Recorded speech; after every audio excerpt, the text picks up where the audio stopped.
ndagira ngo nkubwire ngo n'Imana izi uriwe, icyakora dayimoni ntabwo azi uriwe kuko yagutumweho atarakumenya. Muhamiriza umubwire ngo dayimoni urasebye, kuko iyo kandi nikubaka uraba wubatsitse, nikubaka amagambo araceceka, nikubaka amadayimoni araseba. Nini wize rebra ideresha niwida. Ndagusuje wowe ukurikiye Karosi TV, amahoro y'Imana bane nawe mu izina rya Yesu. Ni Karosi ugarutse imbere ya kamera. Ndagusuje rero kandi mvuga ngo amahoro y'Imana bane nawe.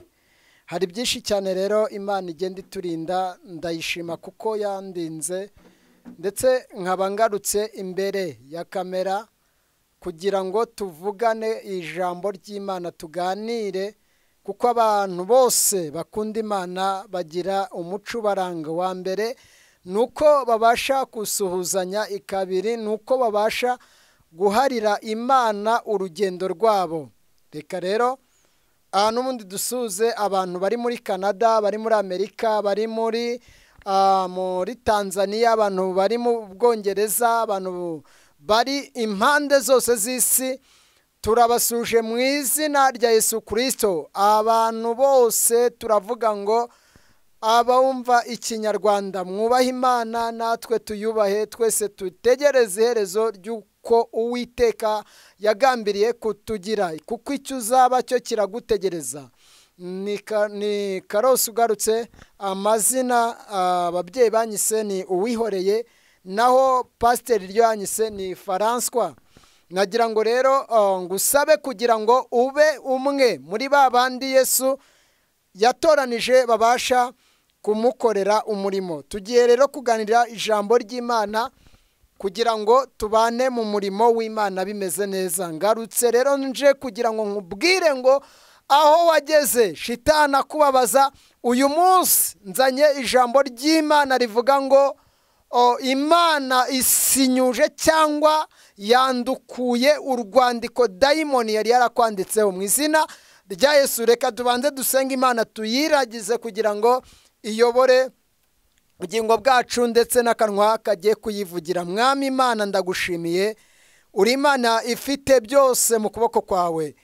Abera bawe bamwe bakonesta serebone vastadala isha shenose wiri fasaide monikre desa duita sika moniasi. Abakwemera bamwe wahamagaye babandi estonse uri yari yashiriegre uhora babarira ibyaha byinshi bakora, babandi wahamagariye umurimo wawe, baragusaba ngo batabare, baragusaba ngo barengere, baragusaba ngo baide kotsidazimwa benihide zaiki dazarimoni shaini, bakubone ubatabara, bakubone ubumvira. Urakoze, nanjye nyobora, kanwa kanjye kagiye kukuvugira, ntaba ari jyewe ahubwo aba ari wowe.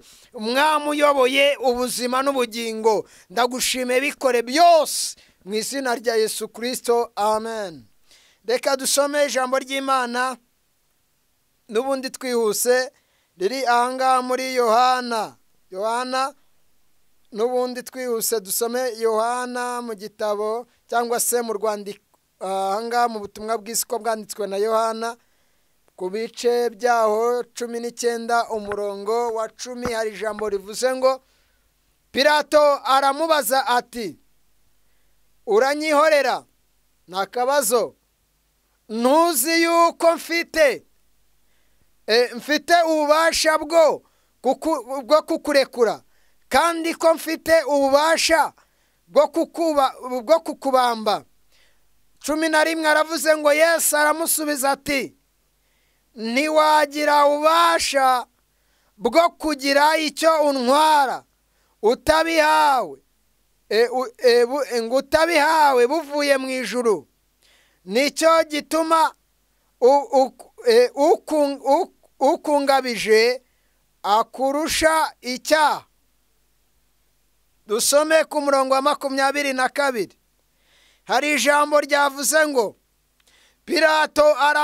Pilato arabasubiza ati, icyo nanditse dosayibone igreda, icyo nanditse naracyanditse. Mana ishimwe.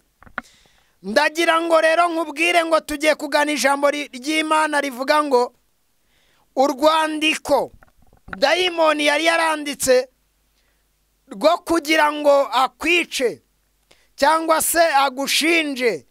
Imonistas, Imana ije kurusinyura mu izina rya Yesu. Ahangaha dusomye ku murongo wa 10 havuze ngo maze nistai aniwi edagris, ngo Herode aramubwira nako Pilato arangije ngo aramubwira ngo wowe ubwawe wari ukwiriye niki gitumye unyihorera?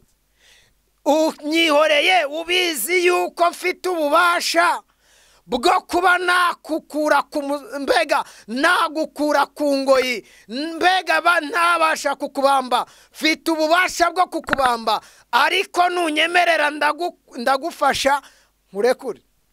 Ariko ngo rangije amubwira ijambo rikomeye, aramubwira ngo jewe ndakubwiza ukuri ko bidashoboka ko ufite ubwo bubasha, ahubwo ishobora byose niba ufite. Ntabwo mutangariza itangazo yuko dayimoni adafite ubutware bwo kukwica, icyakora ufite ubwo kugambana, ariko ubwo kukwica ntabwo afite. Ngo Herode ngo nuko Pilato arangije ngo aramubwira ngo kandi unyumve, jewe ubwanjye iyo nza kuba wemeye yuko jewe mbasha kuba nistai, mbega kuba nakwica, ububashije kunsubiza ibyo nkubaza. Ariko ibyari byaragambiriwe, icyitonderwa nuko Imana yari igambiriye kugira ngo inyuze Yesu kwa Pilato kandi amucire urubanza nk'uko byari byanditswe mu gitabo. Nta buzima wagira Imana itabashije kukunyuza mu bigeragezo. Nami esovita, ibyo ugenda uhura nabyo biterwa n'ibyago wagenewe na shitani, ariko byongera guterwa n'amagambo abantu bakuvuze. Abantu bavuze kutazabaho, abantu bavuze kutazabyara, abandosi egezo aide, abantu bavuze kutazarama, ariswa isirigre andayifosa, ya abantu bavuze ko utazigera utera imbere. Ariko umva ijambo uko ryavuze ngo nuko Yesu aramusubiza ati yendiye somenivrosa, aramusubiza ati ngo yewe umva wowe Herode, umva wowe Pilato, icyo yanditse yaracyanditse, kandi none ahangaha ndakubwira ukuri yuko Pilato yarabizi ko Yesu ubwo afite ubutware bwo kuba mbega umusaraba atawugeraho, yahamagara rejiyo y'ijoro ikaza ikamurwanirira. Ariko Imana yo mu ijuru ngo utangarize ko itajya ikiranirwa ngo yibagirwe imirimo. Uwo munsi ntabwo yari yaretse Yesu, ndabyibuka, ariko ari Nyabihanga, arimo asenga isengesho rikomeye, isengesho ribabaje. Nawe ubwawe nubitekerezaho, niba wanakoraga ibyaha uragaruka.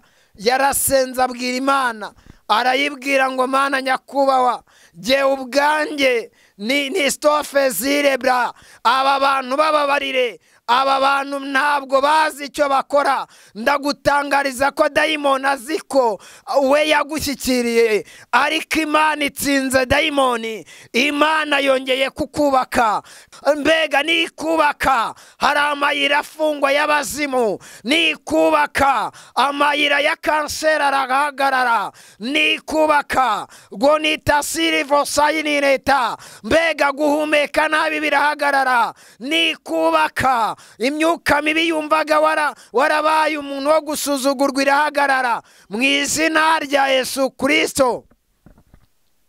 Ngo Pilato arangije ngo aramubwira ngo mbega aramubwira ngo kandi umva, je ubwanjye ubu butware ngutangarize ko ibigutera ubwoba biba bikwereka ko bifite ubutware. Ahangaha hari byinshi byagiye byandikwa n'abantu, ariko Imana itarabyanditse.